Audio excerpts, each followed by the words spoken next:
እንኳን አደረሳችሁ። በ5 ዓመታት ውስጥ 4 ሳይቶችን ገንብቶ በማስረከብ የሚታወቀው ጀምቦሮ ሪል ስቴት አሁን ደግሞ በከተማችን የብዙ ኤምባሲዎች መቀመጫ በሆነችው ሳር ቤት እጅግ ዘመናዊ የመኖሪያ አፓርትመንቶችና የንግድ ሱቆችን በ10% ቅድመ ክፍያ ብቻ ለሽያጭ አቅርበናል።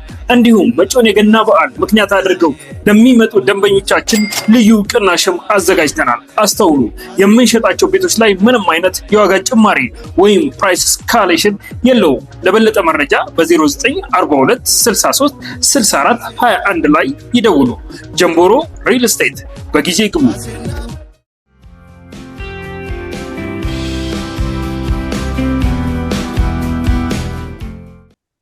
ጤና ይስጥልን ክቡራን ተመልካቾቻችን፣ ሲሳይ አጌና ከሉዓላዊ ሚዲያ ሐሙስ ታኅሳስ 16 2018 ዓመተ ምህረት ቀይ ባህር አፋር ተሰዶ መሬቱ እና ባህሩን መስቀል ነው ዋናው የሻዕቢያ ስትራቴጂ። ትግላችን ብቻ አዲስ አበባ ላይ ሆነን መጮህ አይደለም። ያ ደግሞ ከሻዕቢያ ምንም እንትን አይለው። የኛ ዋና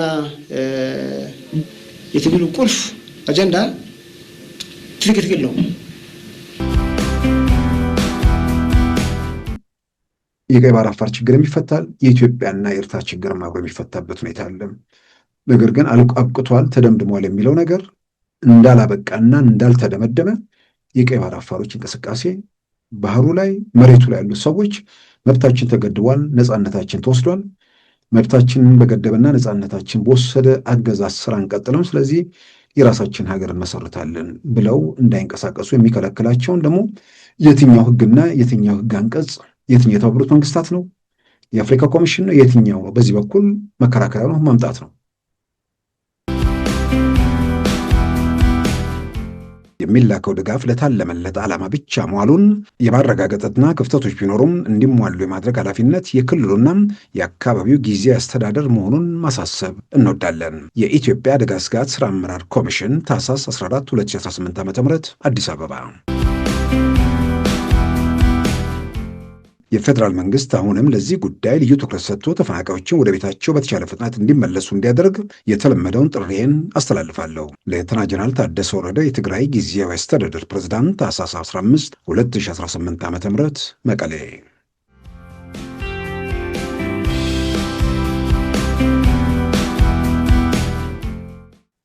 በዛሬው ፕሮግራማችን በእነዚህና በሌሎች ወቅታዊ ጉዳዮች ላይ ትኩረት አድርገናል። አሁን ወደ ዕለቱ ዜና እናመራለን።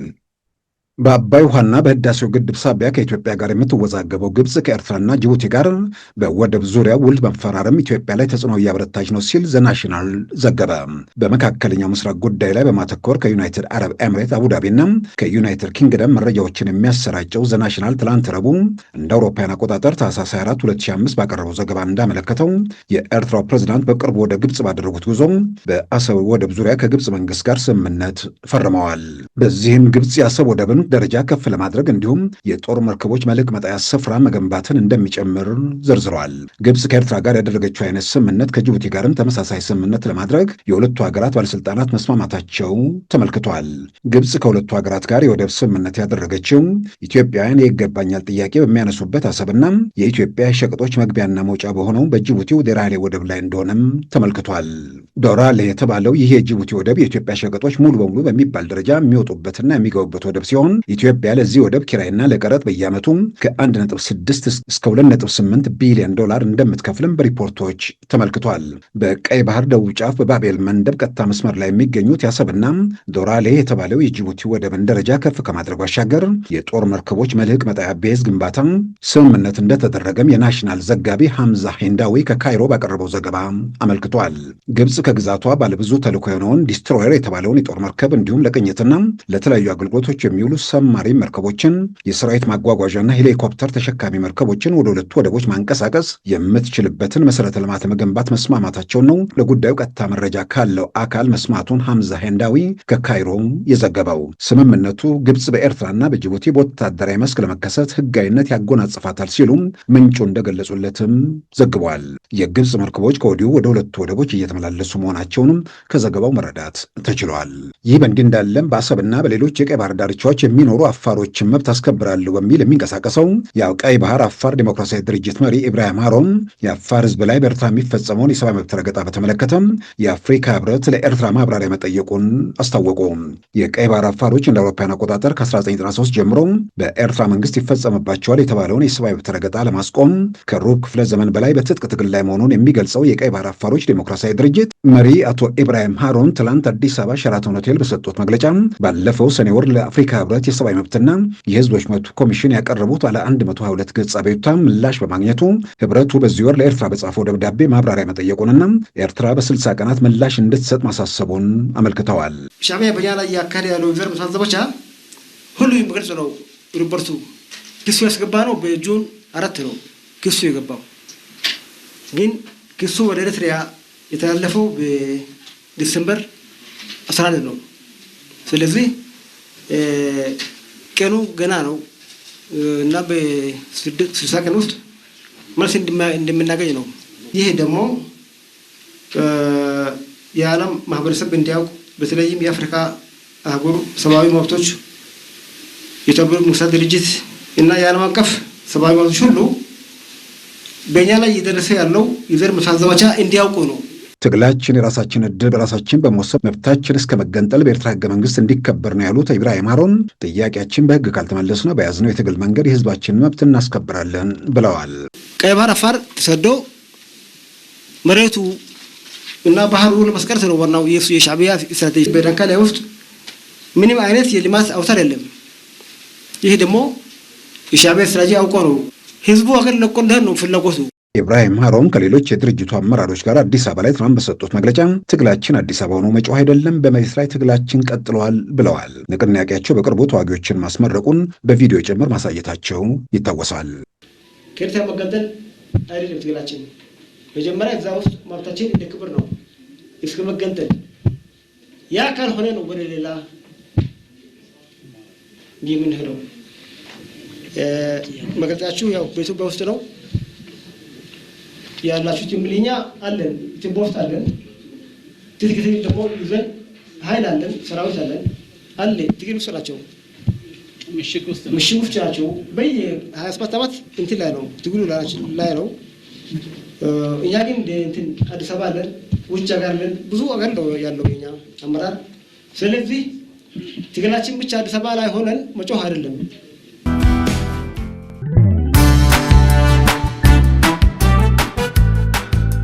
ሉዓላዊ ሚዲያን ይደግፉ።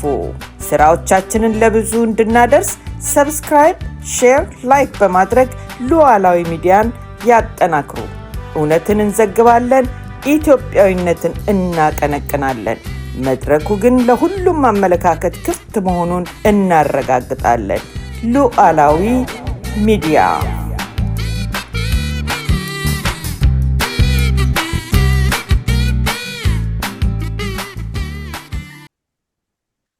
ክቡራን ተመልካቾቻችን የኢትዮጵያ አየር ኃይል 90ኛ ዓመት ክብረ በዓሉን በተለያዩ ዝግጅቶች እያከበረ ይገኛል።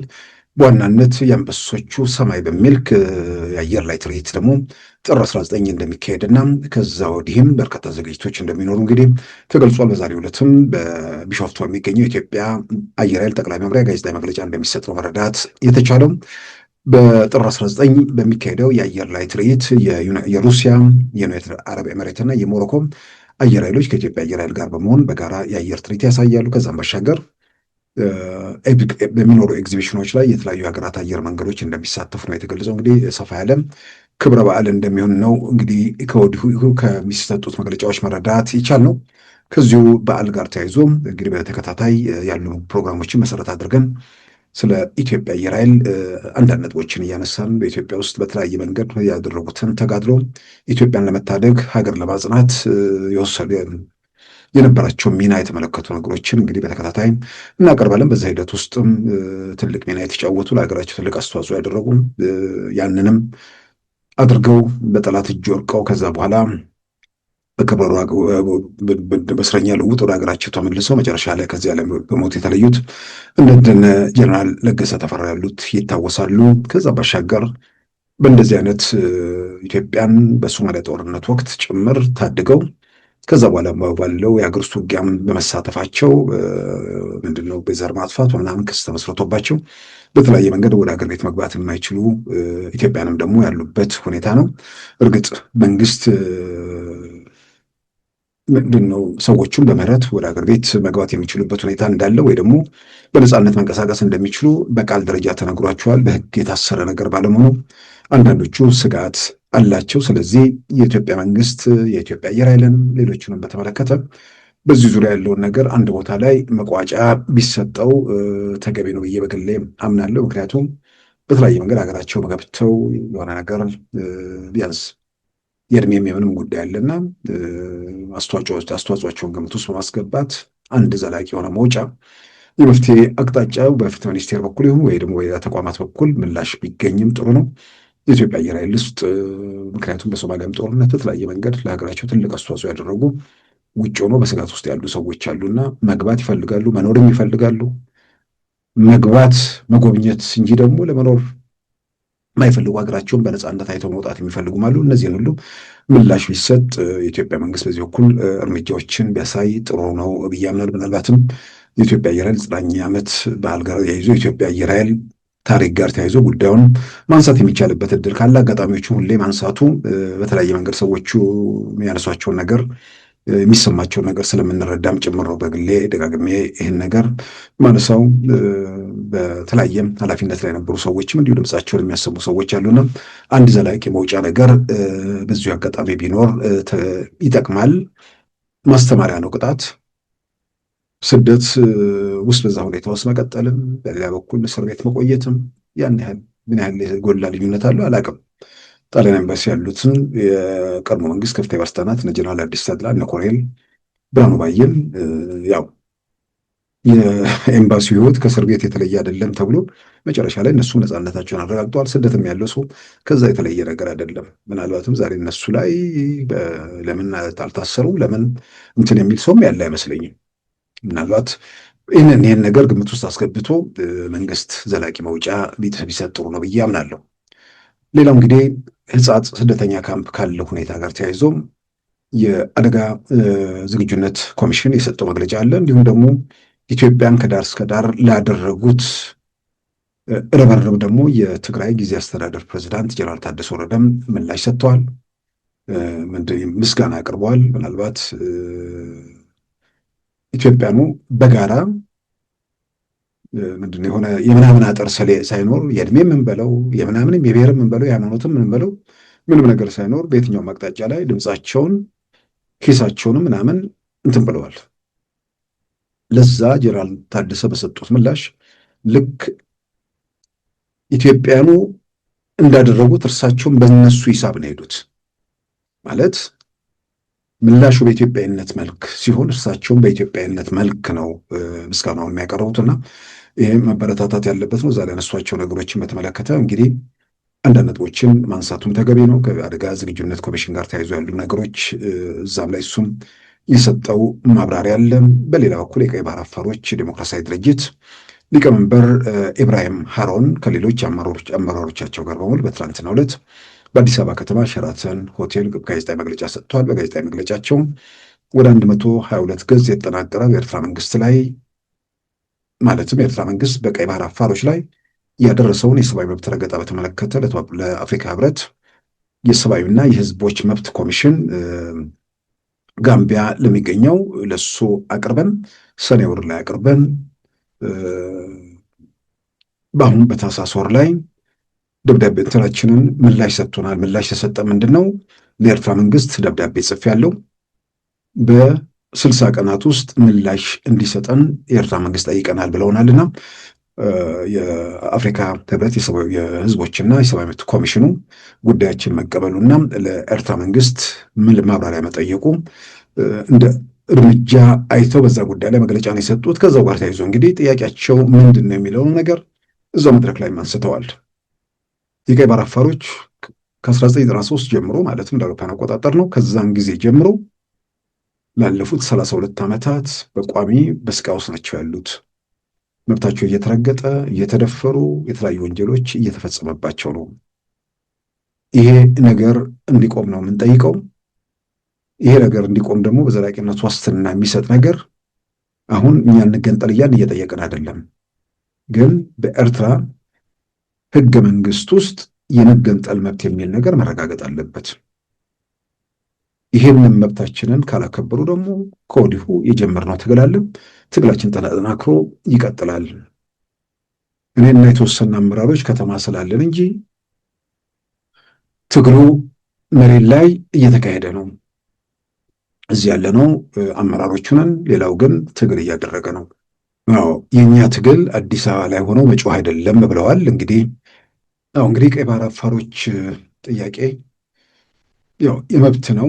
በኤርትራ ውስጥ ሙሉ መብትና ነፃነት የለንም። ያ መብታችንና ነፃነታችን ተገድቧል። መብታችንና ነፃነታችንን ማረጋገጥ በሚቻልበት ሁኔታ ላይ በኤርትራ ሕገ መንግስት ጭምር ምላሽ ማግኘት አለበት የሚል ጥያቄ ነው የሚነሳው። እንግዲህ ኤርትራ ሕገ መንግስት የሚለው ነገር ኤርትራ ሕገ መንግስት አርቅቃ ነበር። ሕገ መንግስቱን ትተዋለች። ስለዚህ አሁን ኤርትራ ውስጥ ሕገ መንግስት የለም።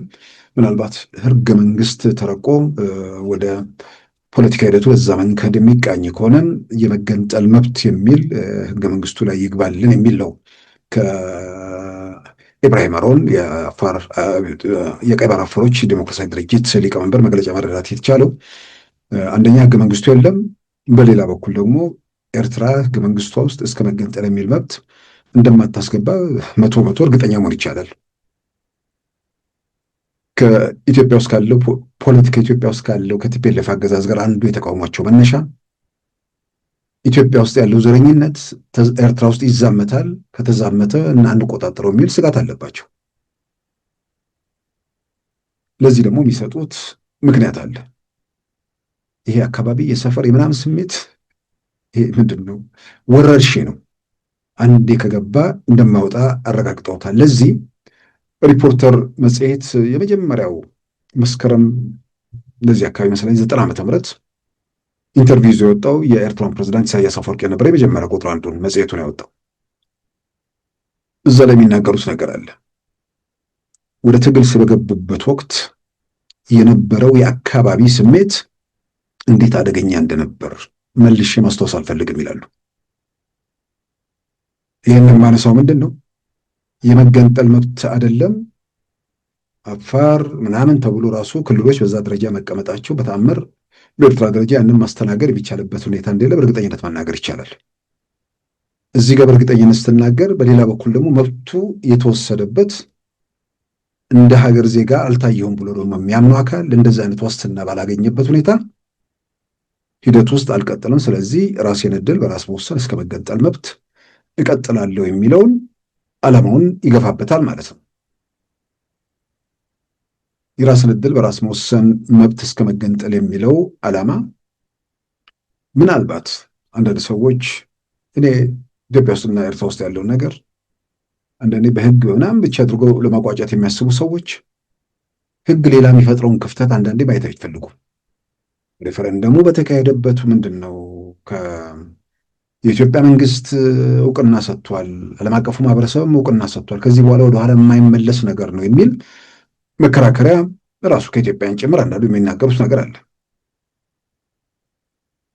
አሁን የቀይ ባህር አፋሮችን ጉዳይ ማመጣው በኢትዮጵያው ግን በሌላ በኩል የመጣው መከራከሪያ እንደተጠበቀ ሆኖ ነው ብለው አንደኛም ውሳኔውን ወሰነው ወይ ደግሞ ኤርትራ ነፃነቷን እንድታገኝ ወይ ደግሞ ነፃ ሀገር እንድትሆን ይሁንታ የሰጠው ኢትዮጵያ ውስጥ የነበረው ጊዜያዊ መንግስት ነው ማለት ነው። የሽግግር መንግስት ነው። የጊዜያዊ መንግስቱ በአንድ ወር ነው ያበቃው።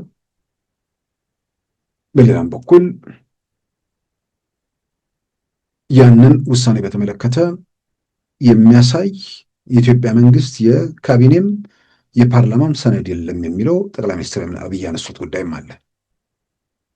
ሌሎች መጠነ ሰፊ መከራከሪያዎች አሉ። የፌዴሬሽኑ ከፈረሰ በኋላ ምንድን ነው ወደ ፌዴሬሽን በተመለሰበት ወቅት የተባበሩት መንግስታት ኢትዮጵያ የባህር በር እንደሚያስፈልጋት ያነሱት አማራጮች እነዚህ ሁሉ በተደጋጋሚ የሚጠቀሱ ነገሮች ናቸው። ከዛ ባሻገር ግን አሁን አንዳንዶቹ እንደሚሉት በቃ ያለቀ ነው። በ1993 ከሬፈረንደሙ በኋላ የተባበሩት መንግስታት ቡትሮስ ጋሊ በነበሩበት ጊዜ እውቅና አግኝታለች፣ እውቅና ወደኋላ አይመለስም የሚሉ አሉ። እውቅናውን ኢትዮጵያ መንግስት ማንሳት ይችላል የሚል ክርክርም አለ። እሱ የህግ ባለሙያዎች ሌሎች ጉዳይ የሚያዩት ነገር ነው። ነገር ግን አለቀ ተደመደመ የሚለውን ነገር በሌላ መንገድ ሰፊ በር ደግሞ ሲከፈት እያየን ነው። የቀይ ባህር አፋሮች በተባበሩት መንግስታት ሰብአዊ መብት ኮሚሽን ጭምር ከፍተኛ የሰብአዊ መብት ረገጣ እንደተፈጸመባቸው ከ400 ገጽ የሚገልጽ ሪፖርት ወጥቷል። አሁን ራሱ ደብዳቤውን አጠናቅረው ደግሞ ለአፍሪካ የሰብአዊ መብትና የህዝቦች መብት ኮሚሽን ቀርቧል። የአፍሪካ ህብረት የኤርትራ መንግስት ምላሽ እንዲሰጥ የጠየቀበት ሁኔታ አለ። የራስን ዕድል በራስ መወሰን መብት ጋር ተያይዞ የሚነሱ ነገሮች የዘር ማጥፋት እና ሌሎች በሰው ልጆች ላይ የሚፈጸሙ ወንጀሎች ወይም ክራይም አገንስት ሁማኒቲ የሚባለውን ከነዚህ ጋር ተያይዞ የሆነ አካል የኔ በሚለው ሀገር ውስጥ መብቱና ነፃነቱ የሚገደብ ዘር ማጥፋትና ሌሎች ወንጀሎች የሚፈጸሙበት ከሆነ እንደ ሀገር ለብቻ እወጣለሁ ብሎ እንዳይንቀሳቀስ የሚከለክለው ወይ ደግሞ በዛ መንገድ የሚከለክለው ነገር የለም። የሚደግፈው ነገር ደግሞ እንዳለ በተለያየ መንገድ የሚጠቀስ ነገር አለ። ያ ደግሞ ምን ማለት ነው የሚለውን ነገር አብሮ ማየቱና መገንዘቡ ጥሩ። በአንድ በኩል ቀይ ባህር አፋሮችን መብትን ማክበር፣ በሌላም በኩል ደግሞ በዚህ መልክ የሚመጡ አደጋዎች ወይ ደግሞ በዚህ መልክ የሚመጣው ችግር በውይይት በንግግር ቢፈታም የቀይ ባህር አፋር ችግር የሚፈታል፣ የኢትዮጵያና የኤርትራ ችግር አብሮ የሚፈታበት ሁኔታ አለ። ነገር ግን አብቅቷል ተደምድሟል የሚለው ነገር እንዳላበቃና እንዳልተደመደመ የቀይ ባህር አፋሮች እንቅስቃሴ ባህሩ ላይ መሬቱ ላይ ያሉት ሰዎች መብታችን ተገድቧል፣ ነፃነታችን ተወስዷል፣ መብታችንን በገደበና ነፃነታችን በወሰደ አገዛዝ ስራ አንቀጥልም፣ ስለዚህ የራሳችን ሀገር እንመሰርታለን ብለው እንዳይንቀሳቀሱ የሚከለክላቸውን ደግሞ የትኛው ህግና የትኛው ህግ አንቀጽ የትኛው የተባበሩት መንግስታት ነው? የአፍሪካ ኮሚሽን ነው? የትኛው ነው? በዚህ በኩል መከራከሪያ ነው ማምጣት ነው። ከዛ በኋላ ከኢትዮጵያ ጋር ሀገር አብረን እንዋሃዳለን ቢሉ ማን ይከለክላቸዋል? እንዲህ አይነት የሆነ አዙሪት ውስጥ ላለመግባት ኤርትራም የማትጎዳበት ኢትዮጵያም የማትጎዳበት በጋራ መጠቀም የሚቻልበት ምናልባትም ከባህሩ ጋር ተያይዞ ይሆናል በቀይ ባህር አፋሮች ላይ ተጽዕኖ ጭቆናው ይበረታ ያለው። ስለዚህ እነሱም ከእንዲህ አይነት አፈናና ጭቆና ነፃ መውጣት የሚችሉበት በሰፊው ባህር ሁሉም ኢትዮጵያዊም ኤርትራዊም በነፃነት እንትን የሚለት የሚችልበት ሁኔታ መፍጠሩ እዛ ላይ ስራዎች መስራቱ ማንን ይጎዳል? ስለዚህ አንዳንዴ በህግ ታስሯል፣ በህግ ተቋጭቷል የሚሉ ህግን ሲፈታው የተቋጨውን ነገር በሌላ መንገድ እየተፈታም ሌላ የህግ ክፍተት ወይ ደግሞ መውጫ ነገር ደግሞ እንዳለም ይሄ በበቂ ምልክት እየሰጠ ያለ ነገር ነው። የኢትዮጵያ መንግስት እንዲህ አይነት እንቅስቃሴ እንደሚያበረታታ ምን ጥያቄ ውስጥ የሚገባ ነገር አይደለም። ለምን ሌላ እንትን ውስጥ ጣጣ ውስጥ እንትን ይላል? ስለዚህ እንዲህ አይነት እንቅስቃሴዎች እየበረቱ እየጎለበቱ የመብት ጥያቄው አድማሱን እያሰፋ እንዲሄድና የመብት ትግላቸውን በሰላም የማይመለስ ከሆነ በጉልበት ወደ ማስመለስ ይሄዳሉ። በጉልበት ከማስመለሱ ጋር ተያይዞ ደግሞ ያው በውይይት በንግግር ችግሮችን ለመፍታት ያልፈቀደው አካል ብዙ ነገሮችን የማጣት እድሉ ሰፊ እንደሚሆን ይታመናል። ምናልባት የቀይ ባህር አፋሮች ጥያቄ ጋር ተያይዞ ጉዳዩንም እዚህ ላይ የማነሳው እነዚህን መሰረታዊ ነገሮች ግምት ውስጥ ማስገባት ነው። ያበቃ የተደመደመ የተቋጨ ነገር የለም። ያበቃ የተደመደመና የተቋጨውን በሌላ በኩል በር ሰፊ በር ሲከፈትለት ከአፋር እንቅስቃሴ ጋር ደግሞ እያየን ነው። ይሄ ደግሞ ጉዞ ያው ይነስ የሚብዛ ውጊያ ነው። የሰዎች ሞት፣ የሀብት ንብረት ውድመት አለ። ሰዎች ሳይሞቱ ሀብትና ንብረት ሳይወድም ላለፉት 70 ዓመታት ሲንከባለል የመጣ በነፃነት ትግልም ወቅት ጦርነት፣ ነፃነቱ ተመለሰ ከተባለም በኋላ ጦርነት። ስለዚህ አንድ ያልተፈታ ያልተቋጨ ችግር ስላለ ለዛ ዘላቂ መውጫ በማበጀት የቀይ ባህር አፋር እንቅስቃሴን ሳይጀምሩ እዛ ውስጥ ሳይገባ የአፋሮቹን መብት አክብሮ በሌላም በኩል ኢትዮጵያና ኤርትራን በዘላቂነት ከችግር የሚወጡበት ወይ ደግሞ ከዚህ 70 ዓመታት ከሚንከባለል ነገር መውጣት የሚቻልበት ሁኔታ ላይ መስራቱ በጣም በጣም አስፈላጊ ነገር ነው። ይሄ ኢትዮጵያ ውስጥ ይሄ እኮ ጥያቄ ሁሌ ደጋግሞ ማስታወሱ ኢትዮጵያን በቃ ምንድን ነው የትኛውም አሁን የቆዩ መጽሔቶች ምናምን እያየው ነው። በቃ ኢትዮጵያዊ ሆኖ በተለያየ ኃላፊነት የሚያገለግል ያለፈ በመምህርነት የሚሆን በተለያዩ ዘርፎች ውስጥ ሚና ያላቸው ኢትዮጵያን በየትኛውም አጋጣሚና መድረክ ስለ ቀይ ባህር የማያነሱበት ሁኔታ የለም።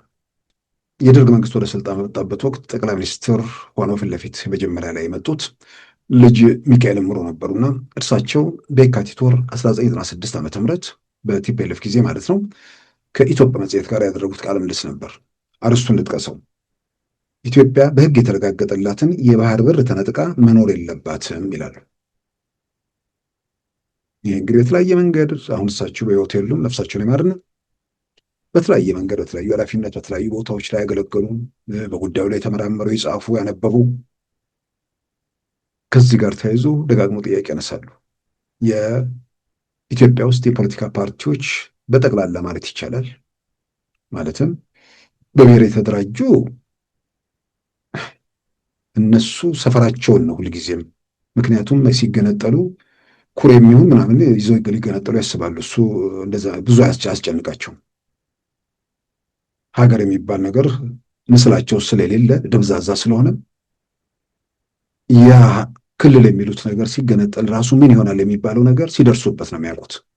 ስለዚህ በዘር የተደራጁ ባሻገር ሀገራዊ ህልም ኢትዮጵያ አጀንዳ ይዘው ሲንቀሳቀሱ የነበሩ የትኛውም የፖለቲካ ድርጅት ብለን በምንጠራው ደረጃ ስለ ቀይ ባህር፣ ስለ ኢትዮጵያ የባህር መውጫ በአደባባይ ያልሰበከ ያልተንቀሳቀሰ ያልቀሰቀሰ ማንም የለም ብሎ በእርግጠኝነት መናገር ይቻላል። ስለዚህ ይሄ ሀሳብ ኢትዮጵያ ውስጥ እንደ ነውር የሚታየው ቤተ መንግስት ውስጥ እንጂ አደባባይ ላይ ነውር አልነበረም። የኢትዮጵያ ባህር በሯን ተነጥቃለች፣ የባህር መውጫዋን አታለች የሚለው በቁጭት ኢትዮጵያን ያለፉበት ነው። አሁን ደግሞ ሀሳቡ ቤተ መንግስት ገባ። ምናልባት ያኔ ሀሳቡ ሀሳብ ብቻ ሆኖ የመቅረት እድሉ ቢያንስ ለተወሰነ ጊዜያት ያንን መብት በሚያከላክለው አካል በኢትዮጵያ ማዕከላዊ ስልጣን ውስጥ እስካለ ድረስ ከሀሳብነት አልፎ ወደ ገቢር ሊረጋገጥ ሊሸጋገር የሚችልበት እድል ዝግ ነው ማለት ይቻላል። አሁን ግን ሀሳቡ ኢትዮጵያን አእምሮ ውስጥ ይመላለሳል። ሀሳቡ ቤተ መንግስት ገብቷል። ሀሳቡ ቤተ መንግስት መግባት ብቻ ሳይሆን ይሄ ሁኔታ በዚህ መልኩ ሊቀጥል እንደማይችል አሁን ስልጣን ላይ ያለው መንግስት ባይመልሰው የሚቀጥለው ትውልድ እንደማይቀበለው ይህን በአደባባይ ማረጋገጫ የተሰጠበት ነገር ነው። ለኢትዮጵያ የጸጥታ ጉዳይም ጭምር ሆኖ ተነስቷል። ትልቅ ሀገር፣ ግዙፍ ኢኮኖሚ እየተነሳን ወደድም ጠላንም ግዙፍ ኢኮኖሚ ነው። ደግሞ በጣም እንትን እያለንም እየተነሳ እያደገ ያለ ነገር ነው። ስለዚህ ታስሮ ታንቆ በዚህ ሁኔታ ውስጥ መቀጠል እንደማይችል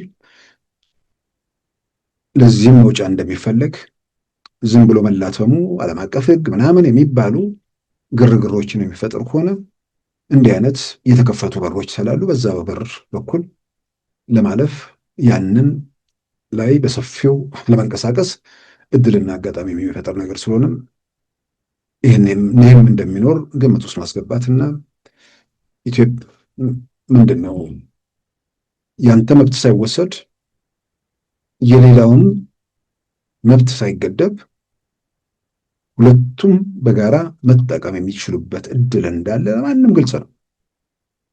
ዝም ብሎ እኮ ተዘግቶ የተቀመጠ ወደብ ነው። ምን እያደረገ ነው?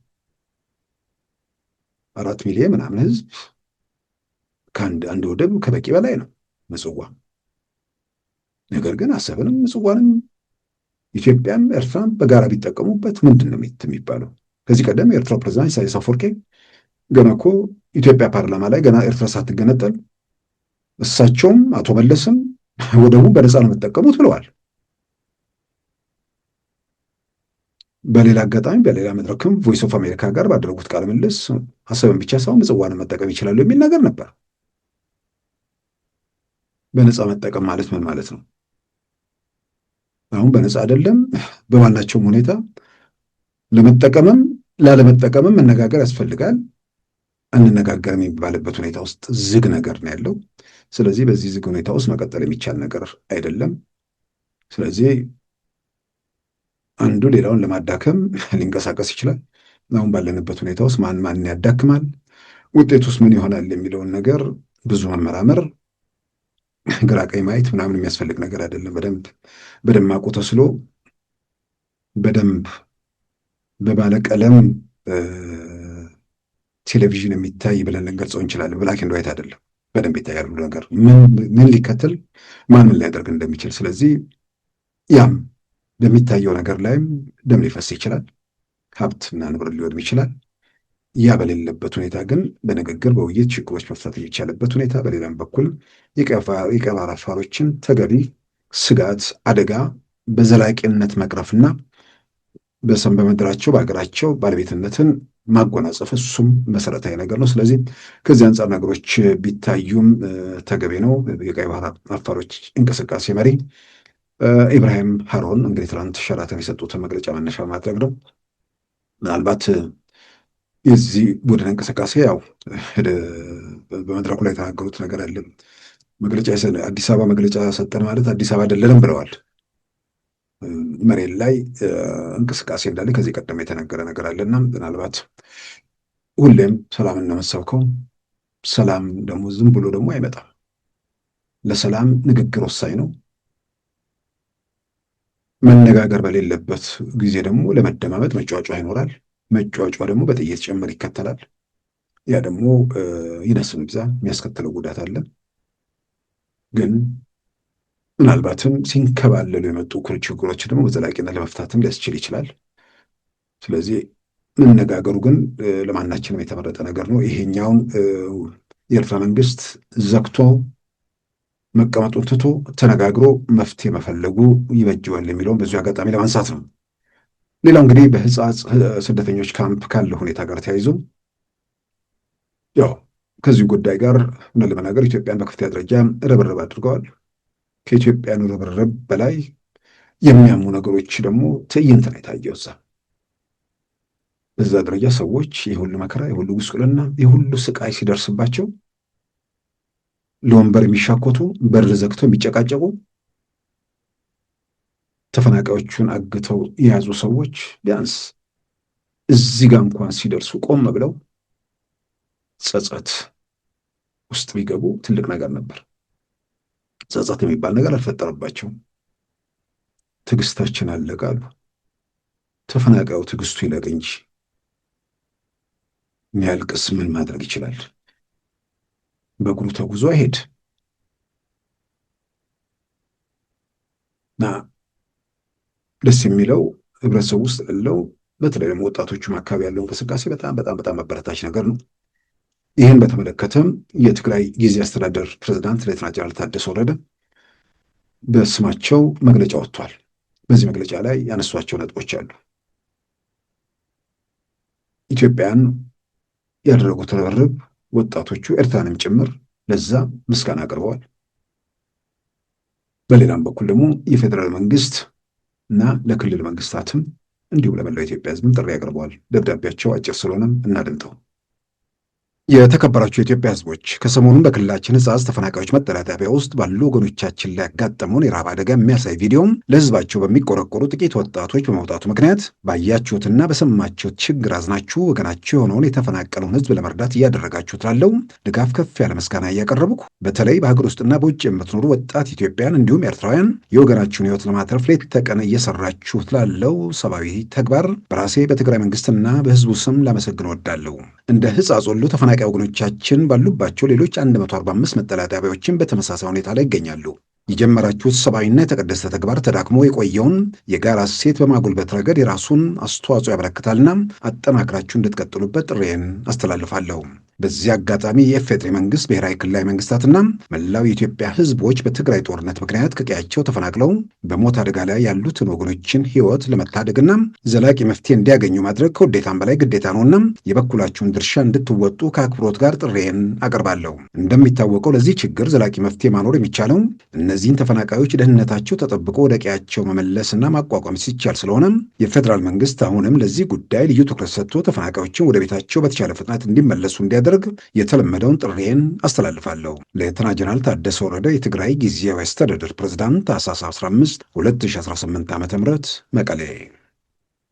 እንግዲህ ጀነራል ታደሰ ምናልባት መግለጫው ርብርቡ ላይ እንደተንጸባረቀው ኢትዮጵያዊነት የመግለጫውን መንፈስ በዛ መልክ የተቃኘ መሆኑ በጣም በጣም የሚያበረታታ ነገር ነው። ልጆቹ ሌላውም ኢትዮጵያዊ በጋራ በሀገራዊ ስሜት ነው የተንቀሳቀሰው። ከዛም ዝቅ እናድርጎ ካለን ሰብአዊነት ነው። በቃ ሰው ልጅ ማንም ሰው እናት አለው፣ ማንም ሰው አባት አለው። እኔስ ላይ ቢሆን የኔ ወላጆች ላይ ምናምን የሚል በጣም በጣም በጣም የሚነዝር ነገር ነው የታየው ስቃይ። ይህን ሁኔታ በተመለከተ የተደረገው ርብርብ ከምንድነው ከሚገኘው ከገንዘቡ ከምኑ በላይ ለጉዳዩ የተሰጠው ትኩረትና ለጉዳዩ ትኩረት መሰጠት ብቻ ሳይሆን ለጉዳዩ ወጣቶች በሀያዎቹ ምናምን ዕድሜ ክልል ያሉ ልጆች ጭምር በዛ ደረጃ ተቆጭተው መንቀሳቀሳቸው የሚያበረታታ ነገር ነው። አንዳንዴ ይሄ ማህበራዊ መድረኩን የግሌም ባለፈው ያነሳሁት ነገር ነው። ልጆቹን መግራት ነው የሚሻለው። ምንድነው እንትን ማለት አይደለም የሚያስፈልገው። ምክንያቱም ቀላል የማይባል ተከታይ ያላቸው ልጆች ናቸው። ቀላል የማይባል ተከታይ ያላቸው ብቻ ሳይሆን ተከታዮቻቸው ትውልድ ላይ ወጣቱ ነው፣ ታዳጊው ነው የነሱ ተከታይ። ስለዚህ ሀገር በወጣቶች እጅ ነው፣ በእነሱ ነው የሚሰራው። ስለዚህ እውቅናቸውን፣ ተሰሜንነታቸውን፣ ተጽዕኖ ፈጣሪነታቸውን ባልባሌና በስድ ነገር ውስጥ ከሚሄዱ ይልቅ ወደ በጎ ነገር አቅጣጫ ማስያዝ፣ በሌላ በኩል ደግሞ የማይታረሙ በእንደዛ በነውር የሚቀጥሉትን ደግሞ ያው መቆንጠጥና ሕግና ስርዓት ማስከበር አስፈላጊ ነው። ስለዚህ ብዙዎቹ በጣም አበረታች ነገር ውስጥ ነው ያሉት። እንዲህ አይነቱ ነገር እንዲቀጥል በሌላም ነገር ሀገራዊ በሆነ ነገር ማለት ሀገራዊ ስል ህዝባዊ ነገር፣ ይሄ ፓርቲ የፖለቲካ ምናምን ጉዳይ አይደለም። ልጆቹ እዛ ውስጥ ነገር መነከርም የለባቸውም። በቃ ለሀገራዊ በሆኑ ጉዳይ ዜጎችን፣ ህዝብን ምናምን የሚመለከቱ ጉዳዮች ላይ እንደዚሁ እንቅስቃሴ እያደረጉ እንትን እንዲሉ ማድረግ ነው። ያ የሚያበረታታ ነገር ነው። ህዝቡን በየአቅጣጫው ትኩረት ሰጥቶ ርብርብ አድርጓል። ጀነራል ታደሰም ለዛ የሰጡት በኢትዮጵያ ስሜት የሰጡት ያወጡት መግለጫም የሚያበረታታ ነገር ነው። በደብዳቤያቸው ማሳረጊያ ላይ የፌዴራል መንግስት ተፈናቃዮቹን እንዲመልስ ደግሞ ጠይቀዋል። እሱ ላይ ነው እንግዲህ ግልጽ መሆን ያለበት። ግልጽ መሆን አለበት ብቻ ሳይሆን ጀነራል ታደሰም ከዚህ በላይ ዜጎች ስቃይና ሰቆቃ ውስጥ መቀጠል የለባቸውም። የነ ዶክተር ደብረጽዮን የፖለቲካ መቆመሪያ ሆነው ከዚህ በላይ መቀጠል የለባቸውም። አንድ ቦታ ላይ መቆም አለበት። ይሄንን አሳይተን የሆነ ነገር እንፈጥራለን ብለው አስበው ሊሆን ይችላል እኮ፣ ግን ከራሳቸው ደጋፊዎች ጭምር ነው የባረቀባቸው። እንደዚህ ለበዛ ዜጋ፣ ያውም ደግሞ ዜጋ ሲባል በዚህ ዘር መስመሩ ስላሉ ሀገር የሚባል ነገር አይታየውም፣ መንደር ነው የሚታየው። የኔ የሚላቸው ሰዎች ነፃ ወጣሃለው ምናምን የምትለው ህዝብ እንዲህ አይነት ስቃይ ሰቆቃ እየደረሰበት ወጣቱን ጨፍጭፈ አዛውንቶቹን ደግሞ እንደዚህ እያጎሳቆልክ ከዛ በኋላ ደግሞ ትፎክራለህ። መሬት ካልተመለሰ፣ ተፈናቃይ ካልተመለሰ ምናምን እየተባለ የነ ዶክተር ደብረጽዮን መቆመሪያ ሆነው መቀጠል የለባቸውም። ጀነራል ታደሰ ተፈናቃዮች እንዲመለሱ የፌዴራል መንግስቱ ኃላፊነቱን ይወጣ። ኃላፊነት አለበት እስካሁን እንደሰማነው እንዳነበብነውም በተጨባጭ እንደሚታየው የፌዴራል መንግስት የአካባቢውን ጸጥታ በፌዴራል መከላከያ ላስጠብቃለሁ። ብዙ ጊዜ የሚሰጠው ምክንያት የጥበቃ ነው። የፌዴራል መከላከያ ላስጠብቃለሁ፣ ደህንነታቸው ተጠብቆ የሚል ነገር ነው። ደህንነታቸው ተጠብቆ ደህንነታቸውን አስጠብቆ እዛ ድረስ ለመውሰድ የሀገር መከላከያ ያንን ኃላፊነት መውሰድ ይችላል። ምክንያቱም ትግራይ ክልል ውስጥ አደጋ ለመጣል ቲፒኤልኤፍ እና ኩባንያው ያንን ሊያደርጉ አይችሉም። ግን ሁልጊዜ ምክንያት ስለሚፈልጉ ለመተኮስ ወይ ደግሞ ግርግር ውስጥ ለመቆየት ስለሚፈልጉ እነሱን ወደ ትግራይ ወይ ደግሞ አሁን ያለውን ግዛት ተሻግረው ወደዛ ሲገቡ ምናልባት ታጣቂ አብሮ አስገብተው ችግር ሊፈጥሩ ስለሚችሉ ወደ ወልቃይት የሚደረገው ጉዞ ሽግግር ላይ በምንም ተአምር ከቲፒኤልኤፍ ጋር የተያዘ ኃይል ወደዛ እንዳይገባ ነዋሪው ብቻ እንዲሻገር አድርጎ የጥበቃውን ኃላፊነት የኢትዮጵያ ሀገር መከላከያ ሰራዊት ወስዶ ሰላሙን አረጋግጦ በዘላቂነት ደግሞ እንዴት ይኬዳል የሚለው ነገር 1 2 3 ተብሎ በዝርዝር የተቀመጠ ነው። ስለዚህ ከዚህ በላይ ለነ ዶክተር ደብረጽዮን የፖለቲካ መቆመሪያ ተብሎ ሰዎቹ መሰቃየት ያለባቸው፣ ከዚህ በላይ መሰቃየት፣ ከዚህ በላይ መከራ ውስጥ መቀጠል የለባቸው። ስለዚህ የጀነራል ታደሰ አስተዳደርም ቆፍጠን ብለው ተፈናቃዮቹ እንዲመለሱ መንቀሳቀስ ነው። የኢትዮጵያ መንግስትም ከዚህ በላይ እስከ መቼ ድረስ ነው ተፈናቃዮቹ እዚህ ሁኔታ ውስጥ የሚቆጥሩት? ምናልባት በዚህ ጉዳይ ላይ ሌሎች የፕሪቶሪያን የሰላም ስምምነት ሂደት በታዛቢነት ያለፉ ሀገራት በተለይም ተሰሚዎቹ የአውሮፓ ህብረት፣ አሜሪካ ተፈናቃዮቹን በተመለከተ ምናልባት በእነሱ በኩል የተፈናቃዮቹን ፍላጎት በደንብ አረጋግጦ ከዛ በኋላ ወደ ተግባር ምላሽ ነው።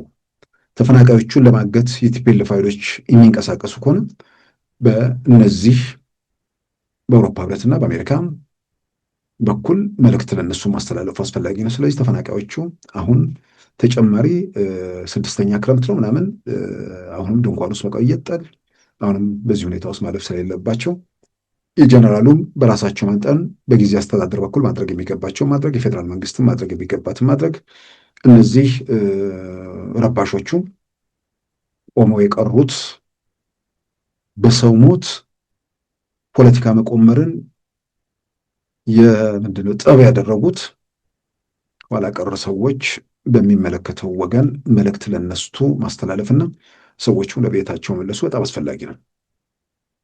ከዚሁ ጋር ተያይዞም የአደጋ እና ዝግጁነት ኮሚሽን ይመስለኛል ብዙ ጊዜ ኢትዮጵያ ውስጥ ያሉ ተቋማት ስማቸው በየጊዜው የሚቀያየረው ነው፣ አይገባኝም። የእርዳታ ማስተባበሪያና ማቋቋሚያ ኮሚሽን ነበር። ከዛ በኋላ የአደጋ ዝግጁነትና ምናምን ኮሚሽን ነበር። ከዛ ደግሞ ስራ አመራር ምናምን ስማቸውን ለመያዝ እያስቸገረን ነው።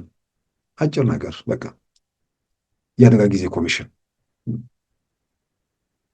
እንደዛ አድርጎ የሚያዝ ማድረግ ነው። እኔ ማንዛዛቱ ለምን እንደሚጠቅም አላውቅም።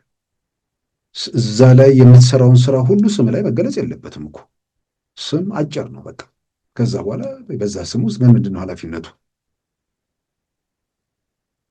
ለምሳሌ የጤና ጥበቃ ሚኒስቴር መዓት ነው የስራ ኃላፊነቱ። እዛ ውስጥ የጤና ጥበቃ የሚሰራውን ስራ የወሊድ የምናምን ሚኒስቴር እየተባለ ሊገባ አይችልም። ልክ እንደዛ ሁሉ ጤና ሚኒስቴር እንደሚባለው የአደጋ ሚኒስቴር እንደዛ አይነት ነገር ቢሆን ጥሩ። ምክንያቱም ለመያዝም በየጊዜው ስም ስለሚቀያየር ስለሚያስቸግር ነው። እና ኮሚሽኑ ባወጣው መግለጫ ላይ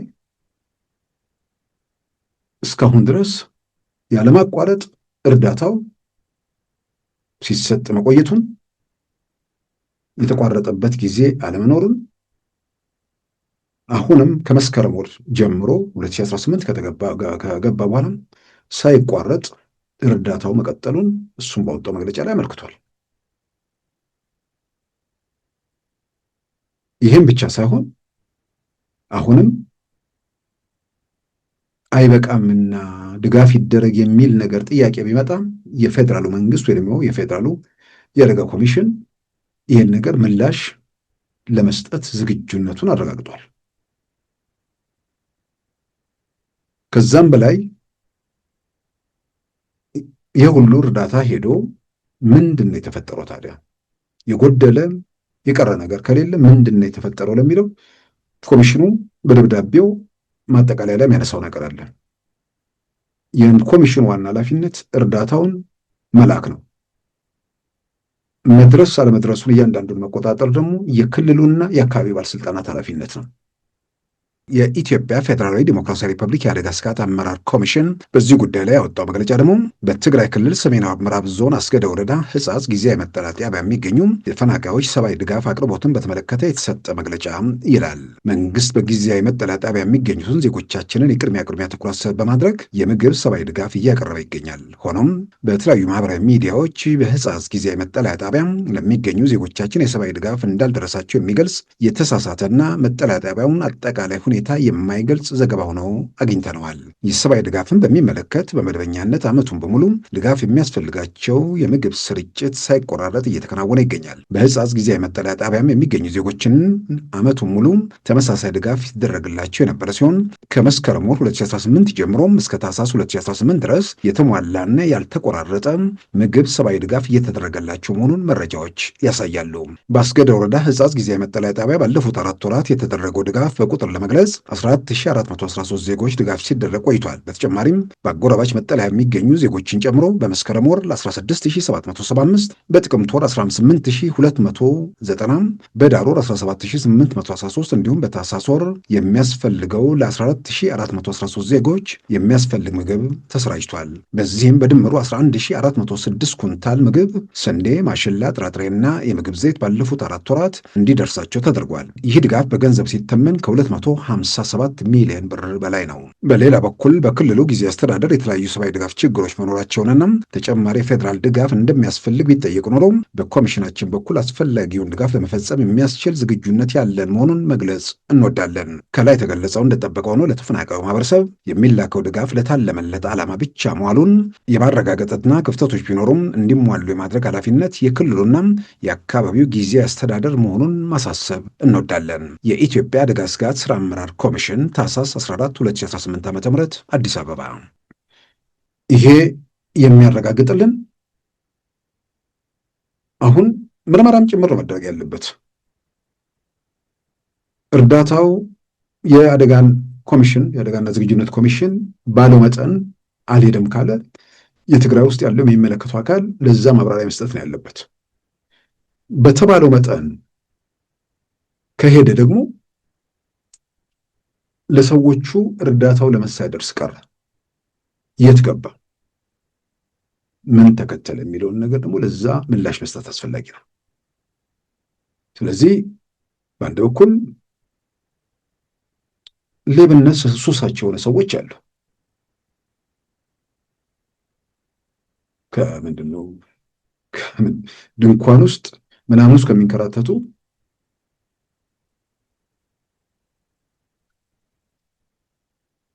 በሞትና በናፍስ ላይ ከሚገኙ ሰዎች የሚዘርፉ ቀማኞች፣ ሌባ ተብሎ ብቻ የሚገለጹ አይመስለኝም።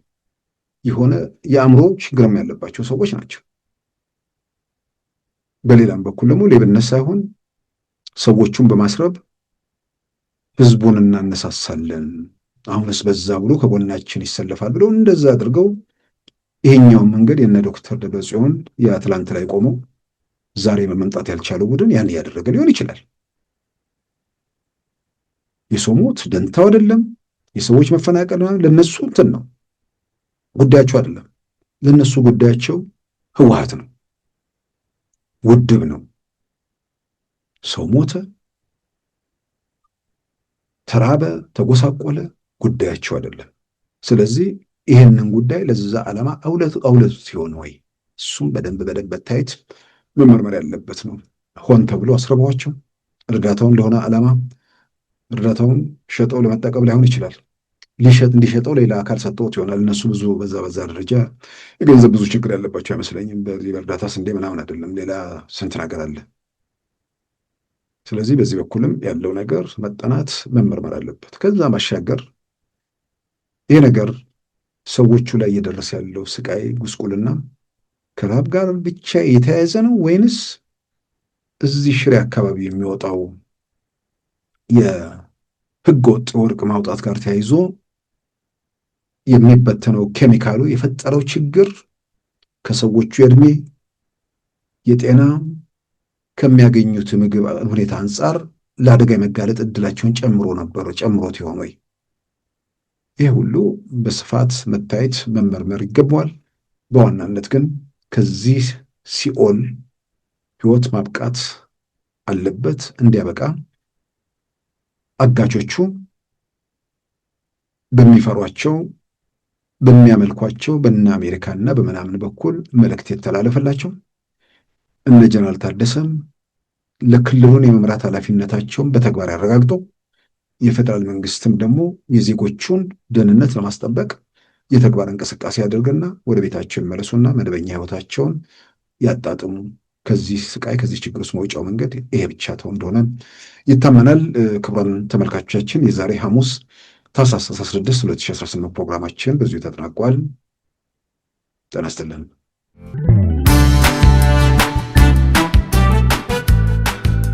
ሉዓላዊ ሚዲያን ይደግፉ።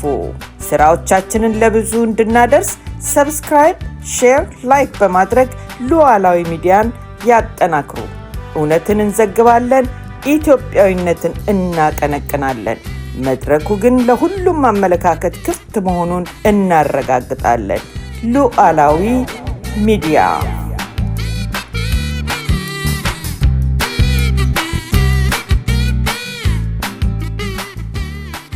የዛሬ ሐሙስ ታኅሳስ 16 2018 ፕሮግራማችን በዚሁ ተጠናቋል። ጤና ይስጥልን።